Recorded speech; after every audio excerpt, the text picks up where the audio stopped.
Le président de la République Paul Biya fait un malaise en Chine.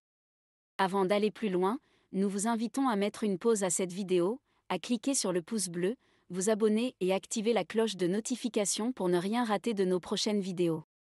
Le chef de l'État, Paul Biya, est arrivé le 3 septembre en Chine aux alentours de 11 h pour prendre part au 4e sommet des chefs d'État et de gouvernement du Forum sur la coopération Afrique-Chine, FOCAC, qui se tient à Beijing, du 4 au 6 septembre 2024, sous le thème « Travailler ensemble à promouvoir la modernisation et à construire une communauté d'avenir partagée Chine-Afrique de haut niveau ».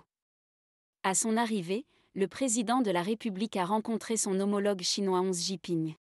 Mais, par la suite, le chef de l'État a ressenti un léger malaise. Il a été très vite pris en charge par les équipes médicales. Un malaise lié à la fatigue. D'ailleurs, à son arrivée, toutes les personnes présentes ont pu voir que le président de la République ne se sentait pas très bien.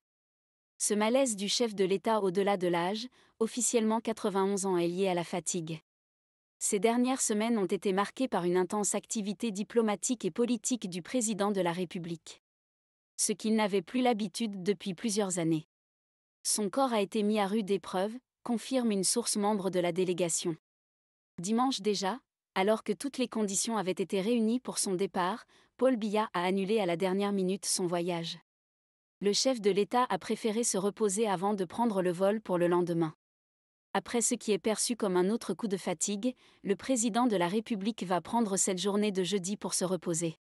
Par contre, vendredi, il devrait participer à la 8e conférence des entrepreneurs chinois et africains. Une source diplomatique confie que l'intense activité diplomatique du président de la République Paul Biya n'est pas gratuite.